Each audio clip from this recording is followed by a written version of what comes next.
Hey, what's up, everybody? And welcome to episode number 151 of the Unknown Games podcast. I'm your host, Adrian, and joined with me, as always, is Alex with the fresh new cut.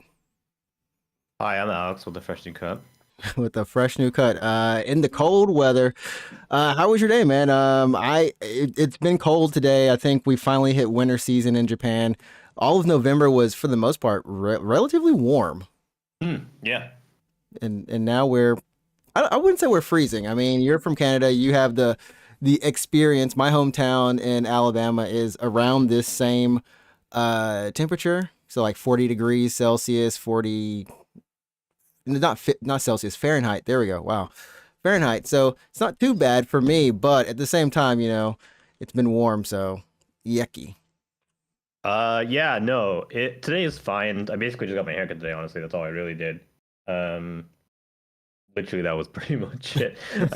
I slept in pretty late and then I just got my haircut. I didn't play any games or anything like that, but it makes the best it's weather. cold as fuck. It's cold as fuck today though, so it's like I didn't even think that it was gonna rain for some reason. Like I didn't even think about checking the forecast for whatever reason. Yeah. I was like, oh, today not rain. I'm gonna go outside. Fine. So I got my haircut, right? Right. And then when I left the place, the guy was just like, "Do you have an umbrella?" And I was like, "No." Oh wait, like, was that bad? You didn't even have an umbrella? Like no, I didn't even bring. Yeah, I didn't even bring an umbrella. Oh, goodness. I just didn't even check the forecast at all. Like leaving the place, and the guy's like, "It's raining. Did you bring an umbrella?" And I was like, "No." And he's like, "Oh, it's raining." And I was like, "Oh my god, it's raining."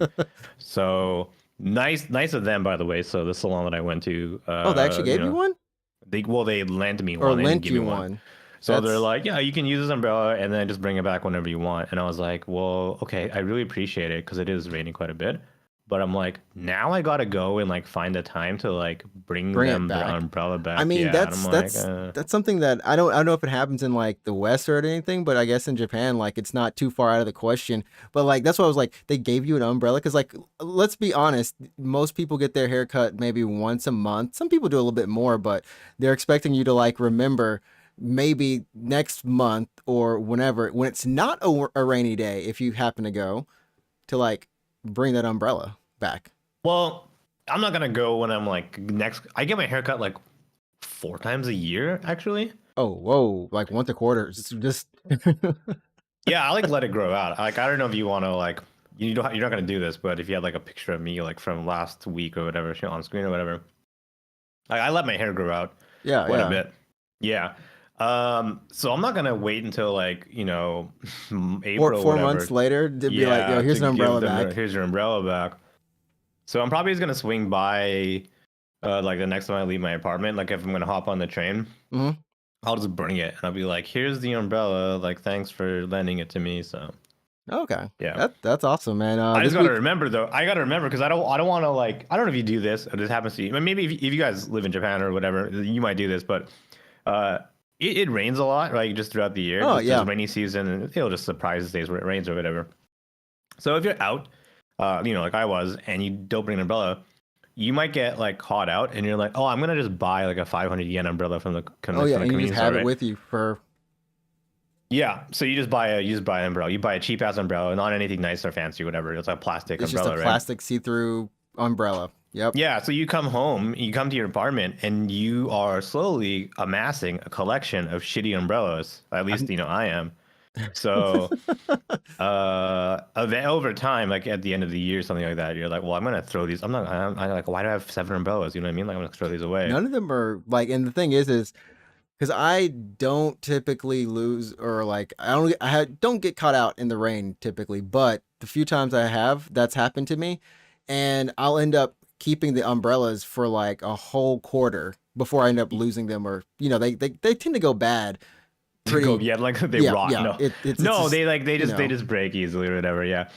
So like at one point, for me, I had I had a stupid amount of umbrellas. I had like 8 or something, and I was like, I gotta throw these out. I gotta throw these away. So and then I did that. Well, I think we have 4 umbrellas actually. And none of them are like the 500 yen ones. They're the you got the 1,500 yen you got ones? the big size, like the actual like 2 people can stand underneath them then. No, just the ones that are foldable, like the Ori-tatami umbrellas, like the black ones that collapse into like a portable size. Yeah. So they also sell those at the convenience store. So when you go to the convenience store, they sell like the cheap big ass plastic ones for $5.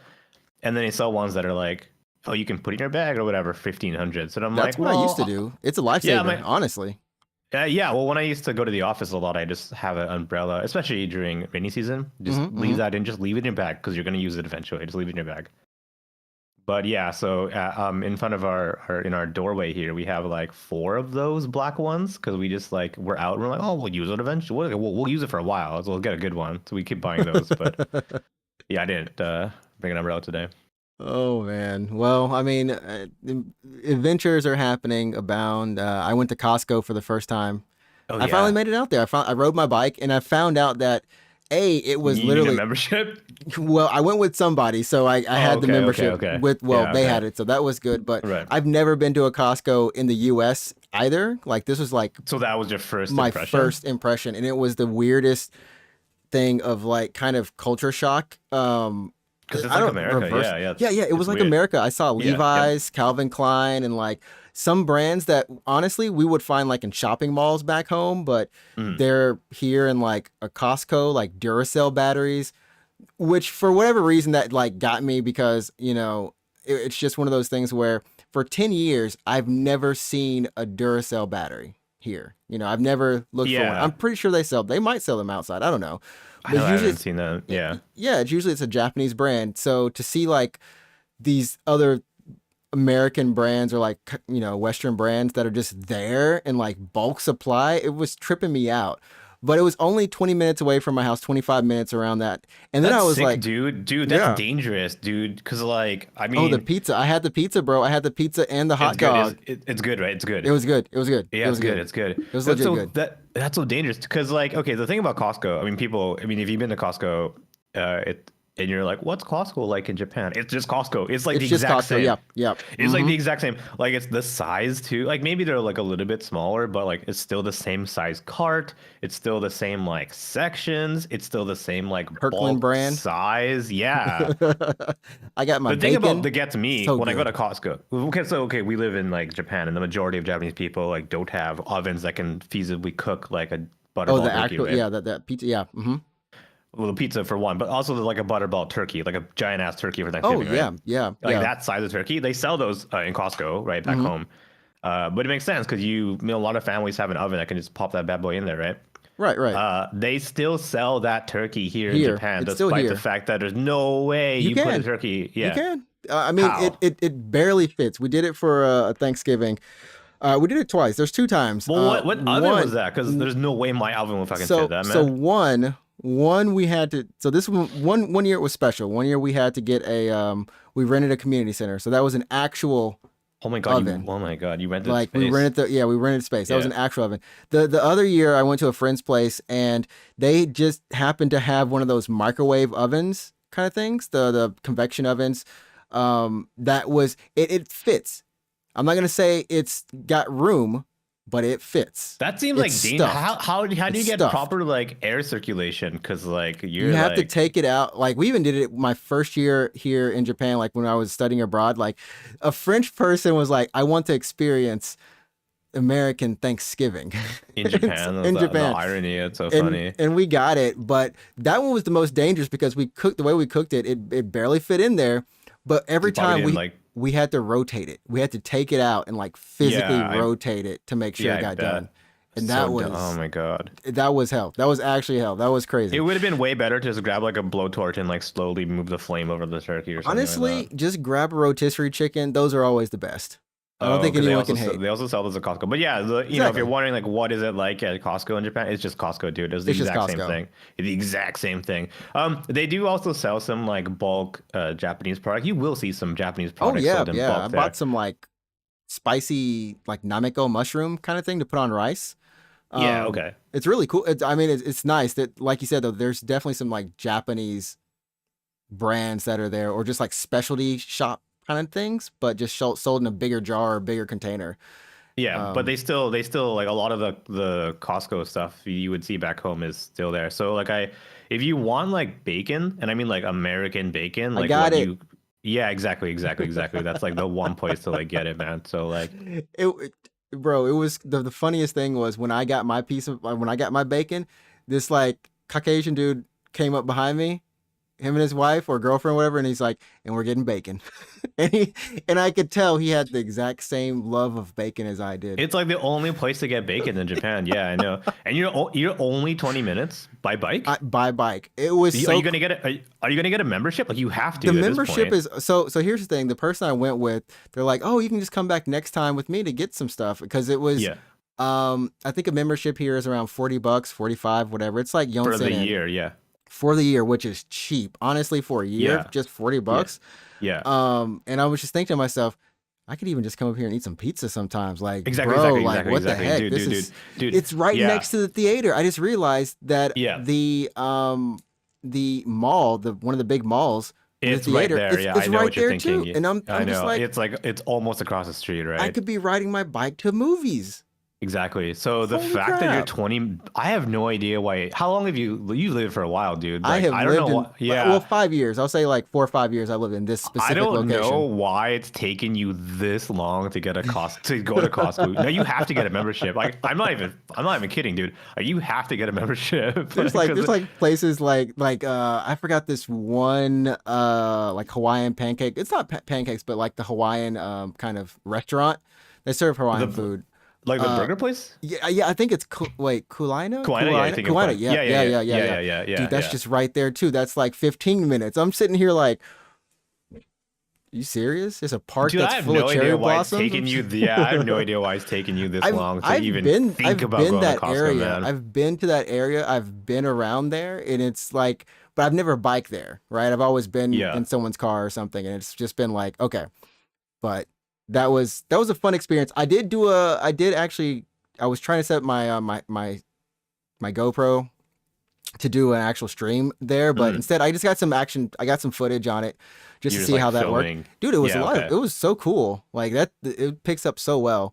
Everyone who's listening to this podcast is like, wait, what is this thing about exactly? Like we talk about video games, but we got sidetracked. We got super sidetracked just now, but yeah. We were talking about a little bit of everyday life, but yes. Anyways, we do talk about video games, and this week we've got. By the time you hear this, the Video Game Awards will have happened or who would have thought? What amazing, the winner, huh? Who would have figured? Who would have figured? Who would have figured Stray won everything? We should record all of our podcasts like in advance, but like just talk general enough for it to always work. Yeah. But yeah, so we have a little bit of news about that. Fortnite, with the new chapter coming out, we'll talk about that with the addition of DoomSlayer. Which DoomSlayer looks pretty cool. Geralt in another game, crossing over all over the places, and Deku from My Hero Academia coming in as well. Yeah, I just man. At this point, I don't even like. I mean, we talked about this already when we last talked about Fortnite, but like at this point, you could say anything, and I would probably believe you. I would believe you. Because I remember I was talking to one of my friends last night. We're talking about Fortnite, right? Mm-hmm. And he just like, he was kind of joking. He was like, when are we going to get real life people in Fortnite? And I'm like, we have that already. Ariana Grande is in the game as Ariana Grande. Yeah. LeBron James, we already John have Cena, that. Like we got these people. I'm like, we already have that. And he was just like, oh, fuck. Unless he's talking about the VR version that may come out one day. Like, dude, that would be crazy if the VR avatar was actually that person. Oh, anyways.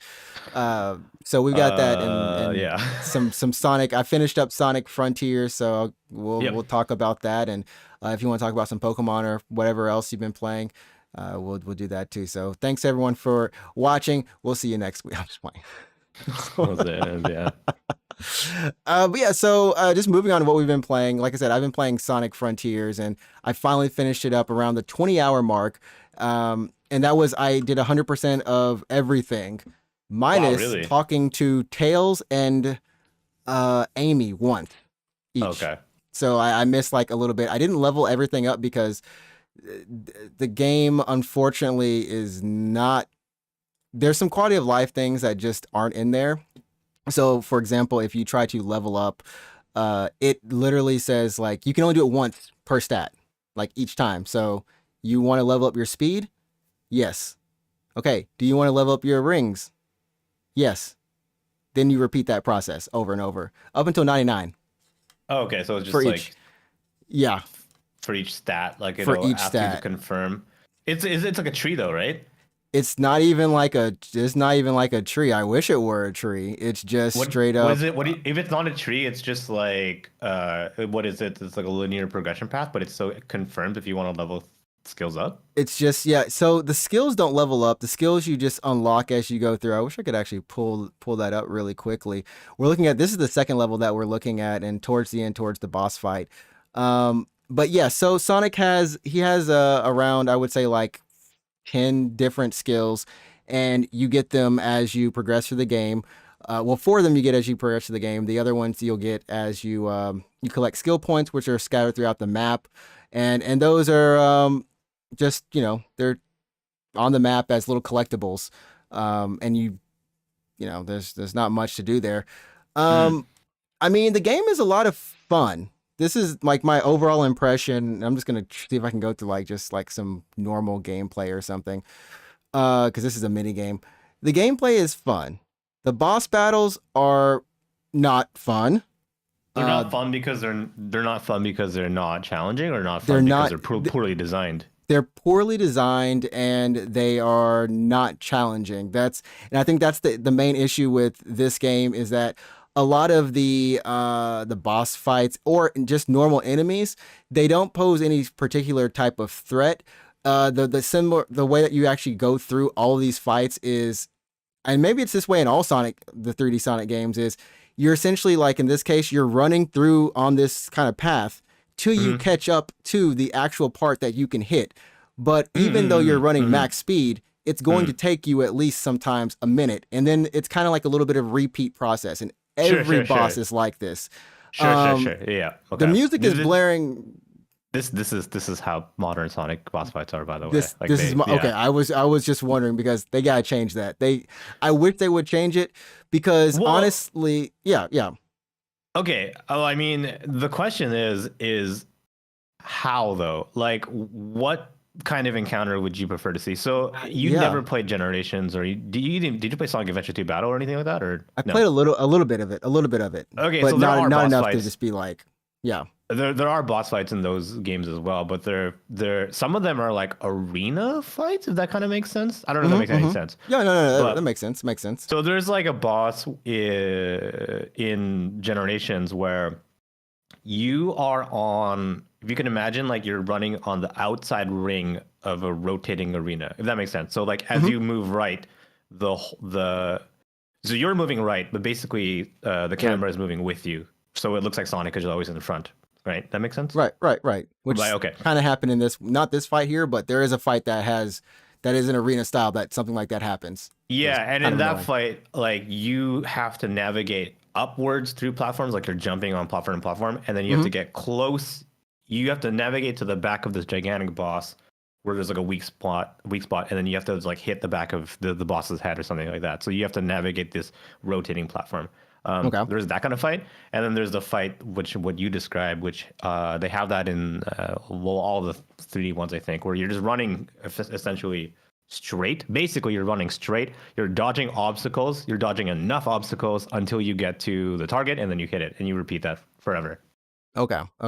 I mean, they made kind of a big deal out of the whole climbing mechanic in the game, and there's some of the mini bosses that you actually will climb up on. So I was thinking that, some things that they could do to diversify the game would just be kind of expound on some of those mechanics, or maybe if you're running to something, maybe you don't have to just, maybe it's just a course. I don't know, but it just, it just felt like it was taking a little bit too much time, but more so than others. Like this part, there's a lot of stuff on the screen right now, and there's actually missiles that are coming towards me at this point. Yeah, this also looks like a boss. This looks like the final boss of Sonic Adventure 2, actually. So it could be. It could, honestly, the way the story works out. I mean, there is a story. There is a story. Like a quote for the back of the box. Yeah, features has a story. But has a story. But I mean, what I will say about this game is the music through all these fights. I made sure to do these on stream, because some of them, like, even if they're not awesome, they all are bangers. The first one specifically is like stupid good. Yeah. So like I can tell chat we all left out of this game like yeah, we gotta put this rock music on, let's go. And a lot of people can kind of complain about the how the music for the overworld, just it's very toned down and solemn. It's it's just it's a piano track. It almost feels like sometimes you're in Hollow Bastion from Kingdom Hearts. Seriously, the first world sounds like Hollow Bastion almost. And then the next one, this desert place actually sounds like the Nier Automata desert a little bit. And I went back to listen, and I was like, "Good song though." It's a good song, but then I realized I was like, "Nah, Nier was much better." But it's that style of music. Notch, yeah. I think. I mean, they might do that on purpose to purposely have a bit of a divide between the calm parts of the game and then just like these encounters. You know what I mean? Right. So we have these encounters, and this is the kind of breaking it down. Is you have like just the open world stuff with like mini bosses, and then you'll have the last part with the rock music for the big bosses, and then in between there are the kind of generations levels, which are a lot of fun. Honestly, I had like a blast doing these because it was just they're all less than 5 minutes. And you have different challenges throughout them, whether it be a time attack or whether it be a getting all the rings, coins, just that sort of thing. And they just always, these were the challenges for me, and I just really enjoyed them. Sometimes you can finish them on the first go, and sometimes it takes a little bit longer. But they were all reminiscent of older Sonic stages, and there is a reason in the story for. Yeah, I mean, I can see this. This kind of looks like a chemical plant, something like that. Yeah, there's an actual just straight up, it's chemical plant. They just put it in really? There.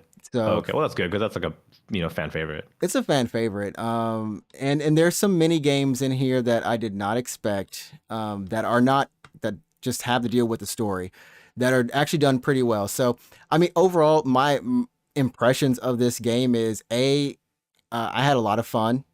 It's very simple, but it was a blast. And I mean that's good. Yeah, as long as you like positive, Well, yeah. So if you actually look at the Steam reviews right now, I think it's overwhelmingly positive, which is insane. You know what I mean? There are no. I will. Another thing I want to give credit to Sonic Team for is there are no, outside of maybe when you do some weird stuff, like weird, just I don't know, animation type things like dodging consecutively. Like there's no cooldown on the dodge, so he just like is sidestepping forever, or some of the actual cutscenes are a little bit like they look like they're PS3 level. Like there's some weird stuff. There's like, okay, they save money, but this game technically runs wonderfully. Yeah, okay. It's buttery. Like whenever Sonic is moving, I never felt like I could not control his movement when he's moving the fastest. I didn't feel like he like it was great, right? Like so I always felt like I was in control. Well, how was performance though? I mean, I heard initially at launch there was some issues with pop-in assets that are just kind of appearing in the overworld, which is not bad per se, but that was distracting. Did you encounter that or? Yes, I did encounter that. I have the skill tree up here right now, but we'll keep going. I did encounter that, and it actually scared me sometimes. So it has bad draw distance basically. Then yeah. Essentially, let's see, because this last day I just did nothing but like the levels. Like nothing but those special levels. So the pop in and stuff isn't bad. What is bad is that's only world. It's only open world. Yeah. It's only bad when it comes to enemies. Because those mugs, so like those big bosses, they zoom in on them, the mini bosses or whatever, and they'll just be like, this is a boss. Music blares, it has a name. Usually it's something generic like Ninja, Uber Ninja, whatever. But they aren't loaded in when you're going super fast. So they just pop up sometimes. It scared me because it was just like I'm running, boom. You just ended up in a boss fight without realizing it. I didn't even know it was there, and so that's like, that's one thing. But for the most part, like it just runs pretty smooth. All the worlds there's 5 worlds, 5 little levels, and all of them honestly they take about an hour to do, if not more. If you really just want to do 100% of them, like it's gonna take you a while to just unlock all the map.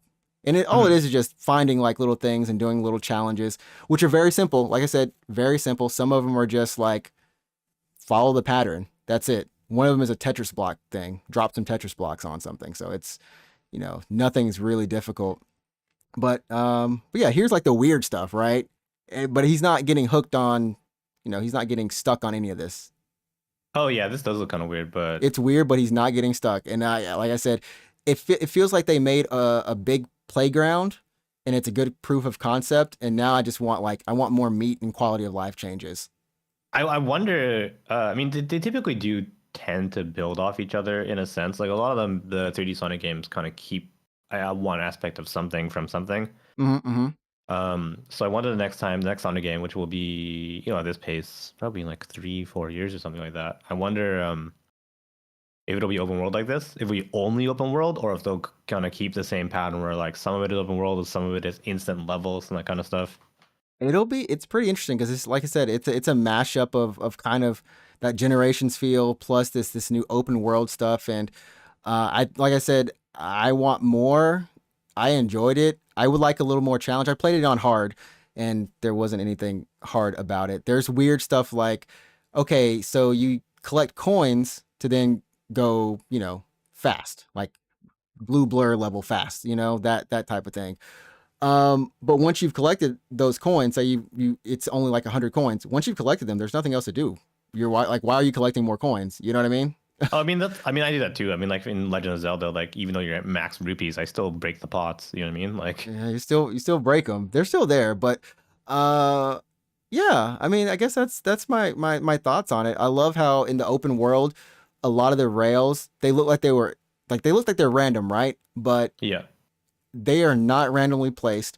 There like is a there's like they were meant to take you somewhere. They're meant to take you somewhere. Sometimes if you're quick thinking on your feet, you can actually ride multiple sets of rails that are completely distances apart. But like you just notice while you're flying through the air, like, oh, I can actually kind of get onto that one next. I'm gonna drop onto that one. Yeah, I'm gonna drop onto that one. So like, there's a lot of that, and I think that not knowing where you're going and kind of just exploring and not knowing where those rails are going to take you, that was just another part of the fun. So everything about it was a lot of fun. That's I don't know. That's the best I can say. Is well, that's good. Like as long as you had fun with it. I mean, part of it maybe I don't know if it was true for you, but maybe your expectations were just like kind of low to start with. So when they match, when they match your expectations, you were like, oh, this is actually pretty good. So I think it exceeded my expectations. But I knew like from the start, like, okay, this is what they're going for. When everyone was poo-pooing on the game, it's probably on the podcast somewhere. It's like, I can see what they're going for. And I think, and it should hopefully work. I believe it's going to work. But yeah.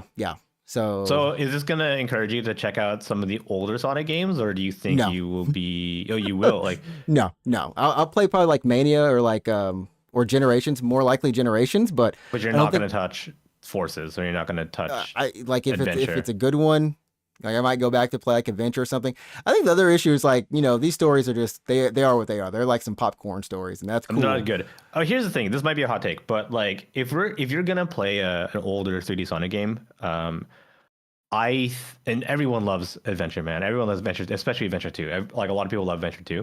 Yeah, they added the shoes in here. I think I'm wearing the Adventure 2 shoes right now. The soap shoes, yeah. Yeah. This might be like a hot take, but I actually think you would be better off playing Forces than you would Adventure 2. I personally don't think Adventure 2 aged like all that well. And a lot of people shit on Forces, and I'm not trying to say it was a good game, but if you're just trying to play like another Sonic game, I feel like you would have generally a better time with Forces than you would with Adventure, because you'd be like, because it's closer it's closer to release to Frontiers. Okay. So in terms of like how Sonic handles, at least on a what's the x-axis, on the x-axis, like side to side, it'll be way similar. Yeah, it'll be way similar. Okay. Like that's something to keep in mind. The physics in Adventure are just like weird, man. They're bizarro, like because it's a Dreamcast game. Like if you watch speedruns of Adventure 2, like those guys will like do crazy shit. If you hit a corner in a very particular way, you'll like transfer all of your energy into like some kind of y-axis momentum, and Sonic will just like catapult in the air. Like it's so weird. Oh, yeah. It sounds like one of those like, I mean, there are like weird little instances of just like stuff happening in this game, but I felt like they were far and few between. So like, I mean, if as long as it holds up, whatever old game holds up well, I don't mind playing it. Like if you do play Forces, just don't like pretend there is no story and you're just playing a bunch of levels and you'll probably be like, yeah. That's not half the logic off of if you pick up Frontiers. I will say for fans of the series, of if you've played other Sonic games, there are a lot of references to story events that have happened, and it's just like, oh, that's cool, I can tell. But for me, I didn't play a lot of them, and I'm just like, I know what you're talking about, kind of, sort of, but I don't know. Cool. Let's keep going past it. They don't harp on any of that stuff, but it's just a nice nod to fans, like, hey, that's cool. Yeah, I mean, it's crazy that there is a Sonic game, on Steam at least, that has overwhelmingly positive reviews. It runs smooth, man. Sonic, they did a great job, and I even saw on the Game Awards, like there's a fan vote, and it looks like at the time, I want to say yesterday or so, Sonic was actually beating Elden Ring by like 2%. That's for I guess like fan game of the year or something like that. But it's something, and it's not even gonna. It's not stopping here. Apparently, not only was this the best-selling Sonic game in 20 years in Japan, sold around 40,000 copies on Switch and PlayStation. Previously, Forces only sold around 10,000 copies across the Switch and PlayStation, so it's already off to a good start. But apparently they like also changed the dialogue, like the whole script is changed for Japanese audiences. Oh, really? It's like they tried to market this game to Japan. Like that's why we have the 1OK Rock apparently. There's the Monster Hunter collaboration that was kind of fun. There's a collab with the VTuber that's only on console right now actually. They're really going ham with some of these collabs. There's going to be DLC for the game. Yeah. There's like a whole course of DLC that they're going to be putting into the game. Yeah, for 2023, there's an actual content roadmap with jukebox mode, photo mode, new challenge modes, Sonic's birthday. Like, what is this? Open zone challenge, new Coco. We don't need to collect any more Coco. So 3 updates in general with playable characters and even new stories. So it's all of this they have confirmed is going to be free. Like it's a free update as long as you have the game, which is really nice on them. But I think if you have kids and you they have gotten into Sonic through the movies, I feel like this is still a good game even for them to play or watch being played. Yeah. Well, I mean, there's also, if it's not Frontiers, like what are you going to make them play? Mania, I guess, but yeah. Yeah. This is like, what are you going to make them play if it's not that one? What do you make them play? So Sonic's in good places right now. He's doing good. It's good to see. It's like a recovering addict. Yeah, I guess. Yeah. Someone's like, "What are you talking about? What do you know about?" I haven't picked up Frontiers yet. I will pick up Frontiers. I actually just tossed it to my wish list tonight. Actually. Yeah. If you don't want to do like 100, honestly, 100%ing stuff is just like personal thing. But if you don't want to do it, you can probably finish it in maybe 15 hours. Yeah, I might be worthy. Like maybe a Steam sale kind of game. You know what I mean? Oh yeah, definitely. And I can just pick it up and play it over the holidays or something like that. Oh man. So yeah, that was that. And then of course, what else do we have? Did you want to mention anything about Pokemon? I know we said last week, I think they're the fastest selling. Scarlet and Violet, fastest in the series. Did you have anything to add for your Pokemon experience? Oh no, it's fine. It's Pokemon. Performance is pretty jank still. They got patched I think like a week ago or something like that, or maybe a few days ago. But like, I had this problem, and this I think a lot of people are having this problem where the longer you play the game, the worse it runs. So like there's like as if there's like a memory leak or something in the game. So like the more more hours you put into the game, like the performance gets worse and worse and worse. It gets slower and that kind of thing. It's compounding. Like you said, a memory leak. Yeah. What I did is like I just like restarted. I just closed the game. I saved, I closed the game and booted up. And then when I went back into the game, it was like running much smoother. I was like, that's hilarious. That's so funny. I mean, it is kind of weird because like I've seen comments on like threads that some people are like, this game is buggy as heck, and then other people like right below that will say like, I haven't had any issues with the game. I don't know if some fans just don't know what the issues look like or they're just denying them, or because the game does run fine. I mean, there are weird things here and there. Like I was watching your stream and like the way these Pokemon were running was just I don't know if that was by design. Are you talking about the Sunflora challenge? Yeah, to like find them. Yeah, that was. I hated that. I don't know what that was. It hurt my eyes, but it was there. Yeah, so there's a part in the game. It's like the second gym. Well, it's technically you can do any gym you want in any order, but there's a gym where you need to hide and seek with some Sunflora. You have to find them, and then when you find them, they'll just follow you throughout the town. Mm-hmm. And yeah, I did this thing on stream. Well, I was like looking back at myself. So I was looking at my character run at a normal, smooth looking 30 frames per second. But the Sunflora running behind me were noticeably running at what appeared to be like a lower frame rate. But they were running smoothly though. Which is technically not true, I think, because the game is running at like, let's say 30 frames per second, but just their animation cycle was culled, so they had less frames of their animation. So it would hold a certain frame for much longer. Do you know what I mean? If that makes sense. So their animation looked way choppier than my character's animation, which looked normal. And the game does that. So this happens all over Pokemon. Like it's prominent in the entire game, where animations for objects that are still very plainly in view will look choppy. Just because they're removing a lot of the animation cycles, I guess, to save like on performance.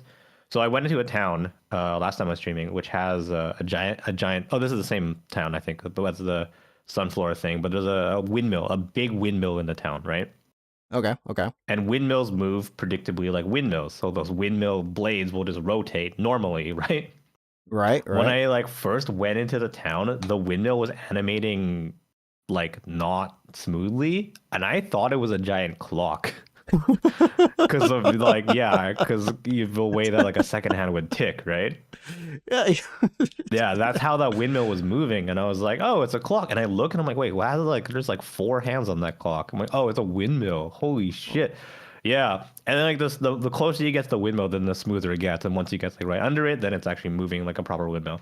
But you can replicate this. Yeah, you can easily replicate this just like by looking at it and then pulling away and then being like, you can just noticeably see animations just drop off. Like NPCs will just do it, so their walk cycle gets weird, so they're like moving like robots. You know, it's like a lot of little stuff that honestly, like if you don't focus on the outside of your character. Like, if you just hone on your character, I feel like those issues would kind of be they're very, very minute, right? Like, it's stuff, it's kind of like things maybe like, oh, I like 30 FPS games. Well, I notice when they're not running, I play on 60 FPS or 120, like that sort of thing. Like, for some people, they just will never notice it, even though it's happening every other second kind of thing. But when you look at your actual character and stuff, like they're things are moving, it's not HD. It's just 480p. That's all. It's 480p. It's not 1080. The biggest problem I think that most people have isn't the fact that, oh, the game only runs at 30 frames. I don't think that's a problem for most people. A lot of games run at 30 frames. Like I mentioned before, like FF7 Remake for me on PS4 was 30 frames per second. And it is noticeable, like when you, especially jumping straight from like another game that's 60 or higher, right? Right. But eventually, like I was able to like fully really enjoy FF7 Remake, and you just kind of like you get used to it as you like the more hours you put into it. Yeah. The problem with Pokemon is that it's like inconsistent, I think is the main word here. So like you animate fine. You're smooth like 30 frames per second. Exactly. But when other characters and Pokemon and objects in the field like don't animate as smoothly, it's really noticeable. Which is I think the biggest gripe that people have. And so I mean you've played this and Arceus earlier this year. Are they similar? I mean, like, here's the thing. I don't want to harp on this part because I think a lot of people have kind of harped on it. But the general consensus of people that I've talked to who have finished the game have all had a blast playing it. And I mean, have had an awesome time. Pokemon, you mean? Yeah, for Scarlet, right? Scarlet and Violet. Right? Yeah, they've had a blast playing it, and the game is fun. I mean, a lot of people have a laundry list of issues they have with the game, technical issues they have with the game, and I guess some gameplay. I mean, some people will not agree with all the gameplay decisions, right? Right. But my final word is that the game is fun. It is a very fun Pokemon game, and I think it's a pretty good start to a new generation of Pokemon games. There's a lot of new things in this that I do hope they carry over to newer games. the first attempt of a true open world is a really good first attempt, I would say. Right. The idea of having your Pokemon roam, like having your Pokemon auto battle, is really cool. You can just chuck your lead Pokemon out there, and he'll just like run around and just kill everything in sight. Like, it makes it for really easy leveling, really casual leveling. You don't have to get into every single battle. And yeah, there's just the idea that like, oh, you can do the gym. You can do the gyms in any order you want. There's a kind of a recommended order, but you can technically do whatever you want. They have the Titan Pokemon. You can just do those if you want to do those. You know what I mean? Right. I mean, like, there's a lot more freedom of choice, and I do like that TMs are craftable. Like, it is kind of cool to be like, oh, I have to get Pokemon materials. I gotta craft this stuff. It sounds kind of dumb, but it is like, I guess it is kind of fun, and it gives you reason to go and actually fight Pokemon in the field because you got to get that material.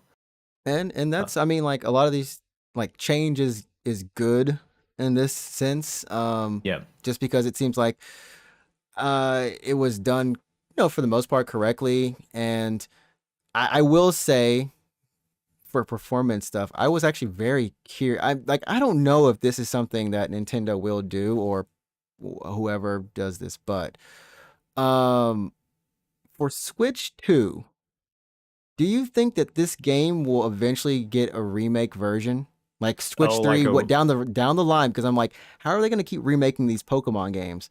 Like, if they do a third version, you mean? If they do a third version of this game. Haven't done. That's the thing. That's a good question. I don't know, because they haven't done one in a long time. I know for a while the trend was, for example, like Gold, Silver, Crystal, Ruby, Sapphire. Ruby, Sapphire, Emerald, Diamond, Pearl, Platinum, right? Right. But they don't do those anymore. I mean, people have been expecting for a long time that they would continue to do those. But with Black and White, they did Black 2, White 2. For XY, they did nothing, actually. Yeah, there's no Z or anything. It's just yeah, and then for Sun Moon, they did Ultra Sun, Ultra Moon. Sun Moon, yeah. Yeah, and then for Sword Shield, they just put out DLC. Honestly. So they haven't done a third version in a long time.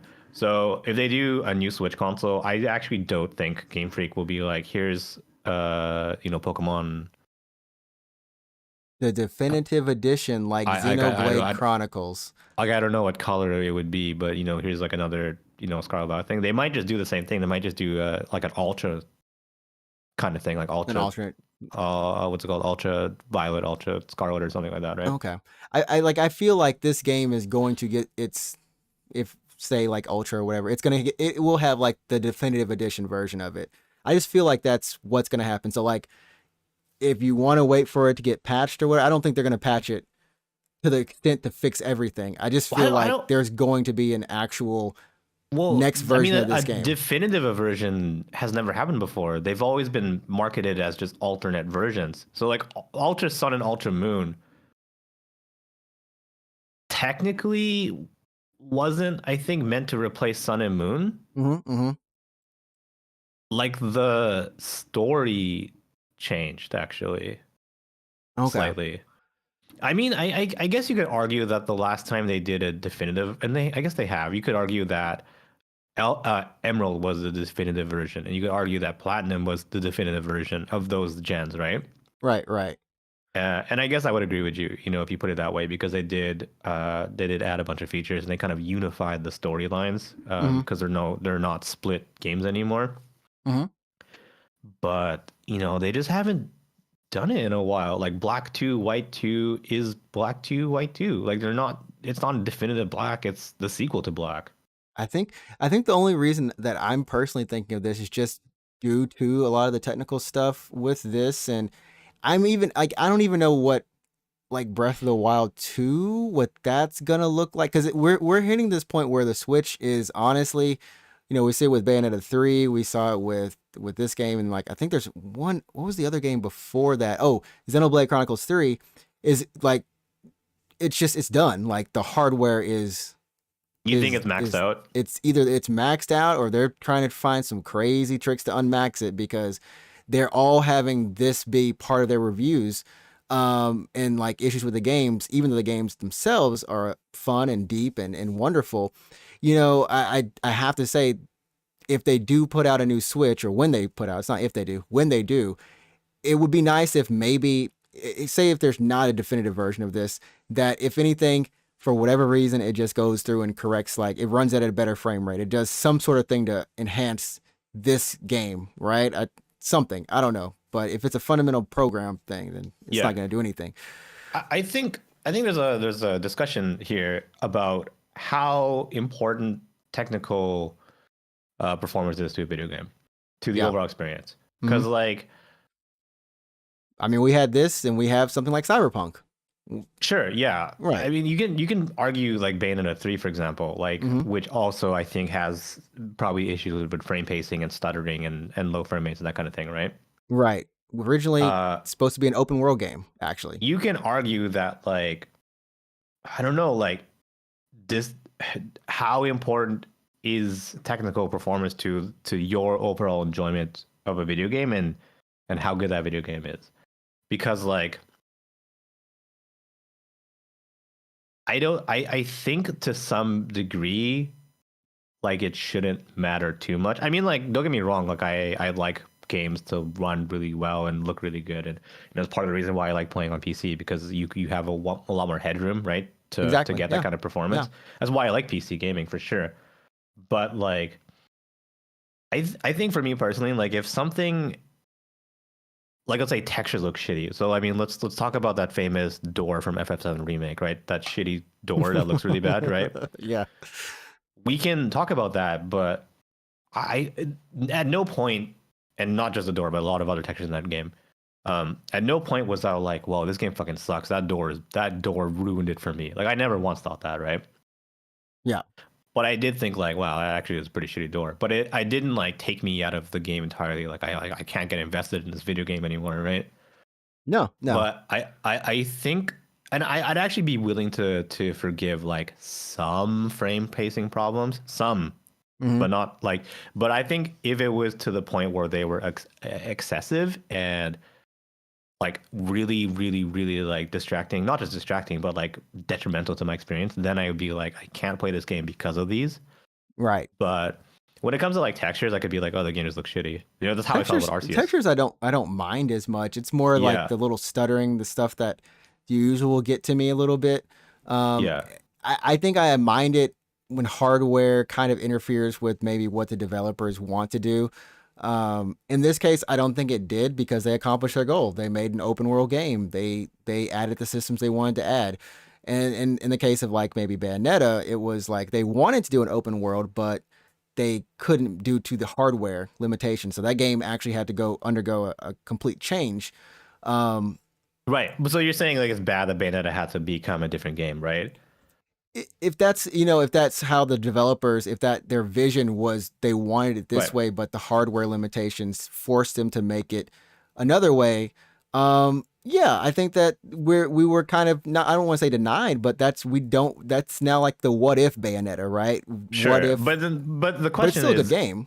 Well, okay, then that's important. The thing is the Bayonetta that you got, is it a good game? And if the answer is yes, then like that's good. Performance issues aside, then as long as it's still a good game, I'm not trying to like give say Game Freak a pass here for putting out a game with bad technical issues, but I think there's just always going to be a balance with like how much shitty performance can you get away with, and I think you can see it with Square Enix. Like the door is the bad door, and the game runs at 30 frames per second.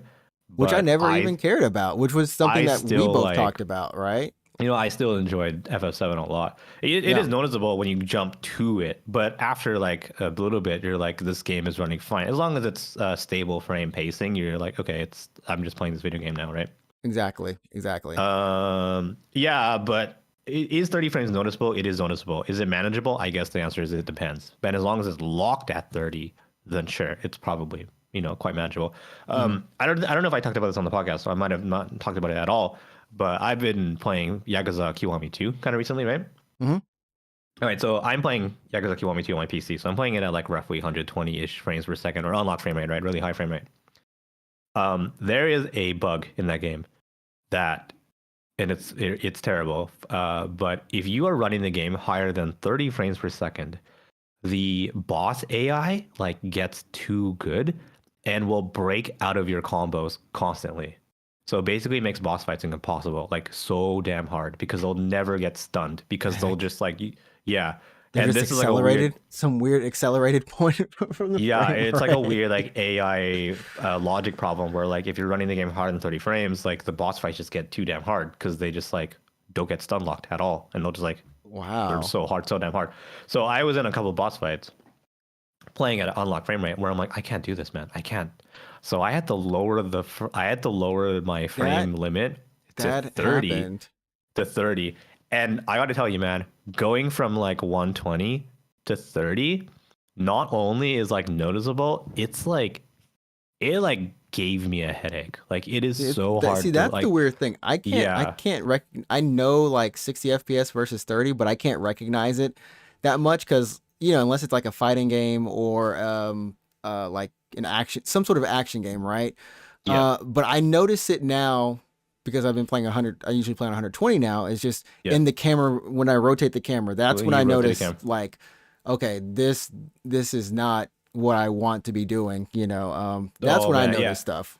So going from like from really high to really low, it actually makes me feel physically sick because it just hurts. It gives me an insane headache. It's not just the camera. It's also your animations. Like everything is like a quarter of what it's meant. It is a quarter, like 30 from 120. That's a quarter of the frames, right? So I'm glad you're surviving Pokemon.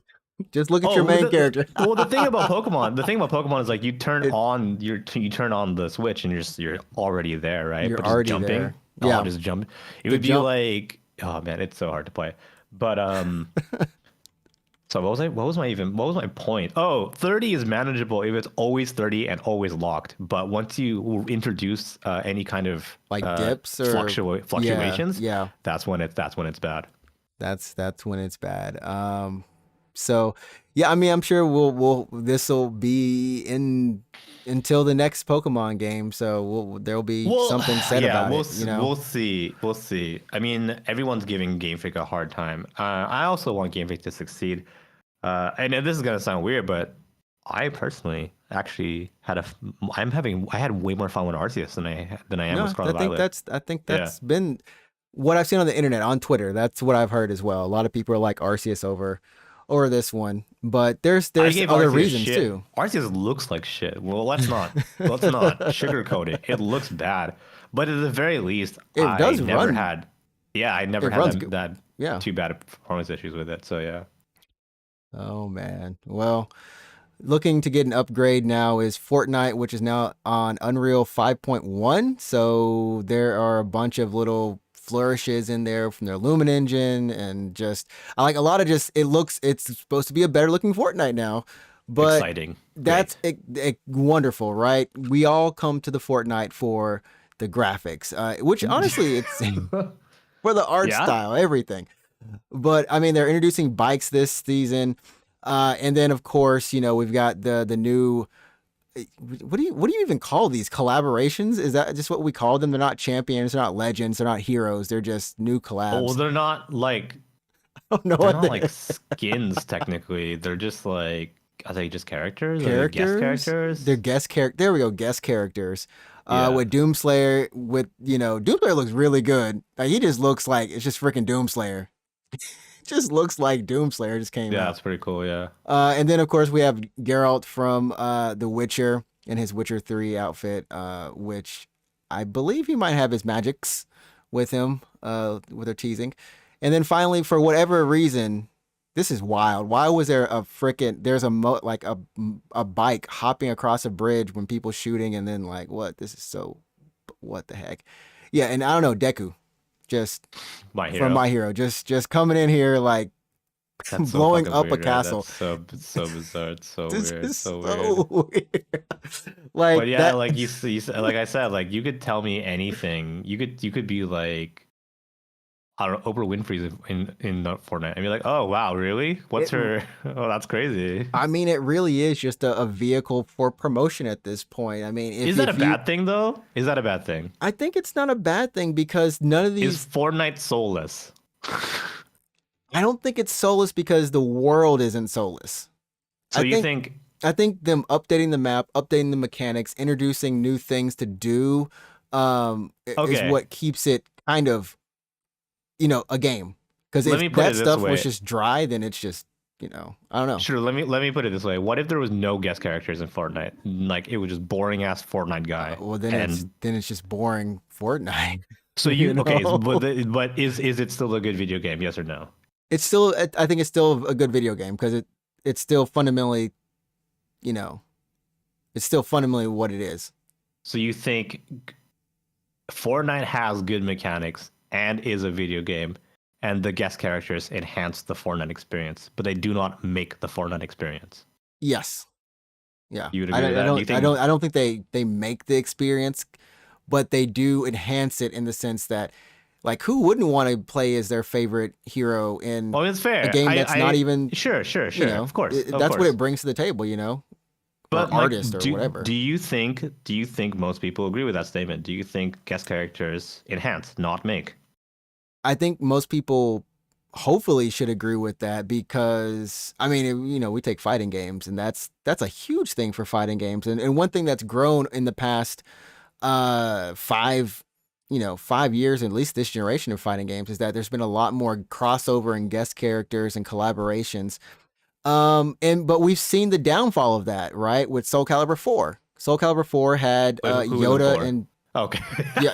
Yeah, Yoda and Darth Vader. Which one is 4 again? Yeah. But yeah, it had Yoda, Darth Vader. And, that was 6, right? Yeah. 6 2B was done very well. Square Enix approved. Like they worked with Square. That was a good 2B collab, unlike the other 2B collab. The other one from Rainbow Six. Yeah. But I mean, like that's one of the things where I think, and who knows, maybe enhancing and making the game go together, right? I don't think for that person, You know what? I am curious. I want to know if you go on Twitter and we make a poll where, if for example, something like if Fortnite didn't have all these guest characters, would you still be interested in Fortnite? Because I want to know, is there a selection of people out there who was like, yeah, Fortnite's not my kind of game, but I totally started checking it out once I saw that like Goku was in there. Or like I didn't give a shit about Fortnite until I saw like Rick and Morty was in there and that was funny.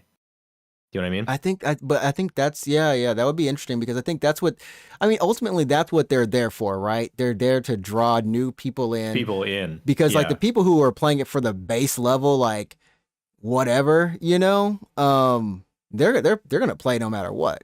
This is just like icing on the cake if they just happen to get a character that they also like.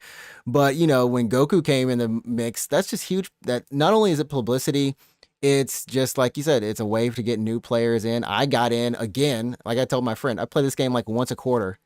Every quarter I play Fortnite. Yeah, no. So when Goku got added, like I was talking to someone, on the internet, and he was like, and I was like, we made a deal, and I was like, I will play Fortnite with you if you buy me the Goku skin. I was kind of joking, and he did it. It's a fun game. I mean, like honestly, Fortnite is a weird, like coming from like Apex or Destiny or some things that are a little bit more competitive and a little bit more stressing. Like when you play no build in this game, it's super chill. It's so chill. Because there's other things you can do, like you're right, like in this season, of course, maybe you're riding a bike or you're flying a drone. You don't even have to be near anyone to kind of enjoy those experiences of just kind of messing around. And I think that's the main thing. Like if Sonic is just running around and having fun, well, this is very close because it's nonsense having fun. It's very like what the heck is going on here? And but it's just it's chill. It's so much more chill. And maybe that's an appeal point for all ages. Yeah, I think Fortnite for me, I'm in the camp where I actually don't like Fortnite, or at least I think I don't like Fortnite. Like I just zero build, or you don't like Fortnite in general. Well, especially the build, especially normal Fortnite. I don't give a shit about like cutting trees down to build my dumbass tower. Like I don't want to do that. But like, I just wouldn't play Fortnite. Like no matter I wouldn't. But now that there's adding like crazy characters in here, then I'm like, oh, maybe I'll check it out. I guess maybe I'll play a round or two. So I'm definitely in the camp where like I wouldn't touch it if there weren't guest characters. Yeah, and I wouldn't either. I mean, I did. I touched it before it had some guest characters that I knew about, but for the longest time, like it was no build mode that got me into it, or at least to try it. I mean, that's kind of sad and ironic, but for me too, it's funny that for me to want to check out Fortnite needed to strip away what made it Fortnite. You know what I mean? That was like the building aspect of it, right? That's what Fortnite is, or what Fortnite became. There we go. What Fortnite became. I don't think many people remember what Fortnite was. The OG. That's true. The OG Fortnite. It was supposed to be a survival whatever game, right? Yeah. Yeah, I mean, that's what it was. It was literally the base build. It was just a base building survival. Base building, wave. It was wave survival, yeah. Wave survival, and then because no one, you had to pay for that mode. You had to pay for that game. Does anyone know why it's called Fortnite? It's because you had to survive for a fortnight. Everyone's laughing. And it was a pun on the word fort, as in you have to build a fort. That's fucking why it's called Fortnite. That's We're living in some wild times now. Wild times. So I mean, it is nice to see that they're running their new Unreal Engine 5.1 on this with some nice little enhanced graphics right there. So if you're curious, let us know. Check that game out. And all right, who's next though? Let's play this game. Who's the next guest character? I don't know. I thought DoomSlayer was already in the game. That's how bad it was. Because I thought it was already in there. I thought DoomSlayer. I thought Geralt was already in there. Those games are why weren't they there when it launched? I figured they were already there, so I have no clue. I can understand Geralt because there's some Witcher hype that's happening recently. I mean, there's going to be another. Oh, there's going to be another season. Cyberpunk punk, like people in there. Cyberpunk punk. Cyberpunk punk. Do I think no? Maybe because there is DLC where Cyberpunk that's coming out, but Witcher makes sense because they announced the remake, right? The remake and they announced the remake. There's going to be another season of the TV series and that kind of thing. DoomSlayer to me makes a lot less sense because there hasn't been Doom anything for a while. And Deku is just fucking whatever. Sure. I think Shueisha or Viz, whoever is doing this, we're gonna get Ichigo. We're gonna get freaking Gintama. We're gonna get. My guess was Ichigo. Yeah, my guess was Ichigo because of the new season of Bleach. That is true. Yeah. Which I need to keep watching. I think I made it to episode 7, 6 or 7. I need to start watching. Yeah. They brought some good animation out, man. Some quality animation for old man. So I was thinking like the next guest characters would be Ichigo, Rukia, and what's that guy's name? They don't matter. Sato, Chad, who? No, the villain, the bad guy. Which there's Aizen, Botch, who? Aizen would be a good one actually though. Yeah, Aizen would be a sick guy. I was like, there's only spoilers for anyone who's fucking getting into Bleach. Aizen's not a bad guy. No, don't ignore that. He's not a bad guy. I forgot that technically would be a spoiler if you're just now getting into Bleach. If you're just getting to Bleach now, if you're just now, dude. I went back and I looked at that opening. I went back and looked at the first episode. It's so time trippy, man. When you hear that, that opening song, what the OG the first one? Yes, the first one. What's it called? What's the first one called? It's the one by Orange Range, right? It's the one by Orange Range. I don't know what's it called. Asterisk. Yeah. But you remember how many people at anime conventions are like people who were just like, people wanted to be those characters so hard that they were just like, oh yeah, I'm gonna dress like them. Do you know what? Dude, it was crazy. Do you know what the most hype opening is ever? Is D Techno Life, the second opening to Bleach. That song's so good. That song is so good. That's actually what got me into that Uber World. Yeah, that band, right? Up until probably COVID, I have all the discography. Like even before that, dude. Like I got hooked. Yeah, after this podcast, like I'm gonna watch the opening because the song is good, but also that opening sequence is so good. That song was good. That song, D Techno Life, is good. I think they did two songs for them. They did Chance too. Chance it's later on. Is Chance? Yeah, it's an Overworld song too. No. Is it an anime opening or is it a game opening? That's a good question. I think Chance is an opening for one of the games. I think it was the one on PSP. I think that was the opening for the PSP game. Well, one of the PSP games. Very well could be. That was a good song too. I mean, this is a good song. Oh yeah, that man, it was so good. Okay, yeah, that's what it was. It was for the PSP game. Oh, that's what I thought. Yeah. Good call on that. Good call. Man. Anyways, that's now I'm gonna list to some Uber World and see if they got. That's what I want. everyone listening to do is when you're done this episode, just go listen to D Techno Life. It's a really, I think it's D-Techno. It's D Life? letter D. And then techno, but it's spelled wrong. It's TECNO. That man really does try to do his actual English. It's one of those things where sometimes you don't know if they did it on purpose. Like the guy who Link to Shigure, the people who sing the opening for Unravel for for Tokyo Ghoul, yeah.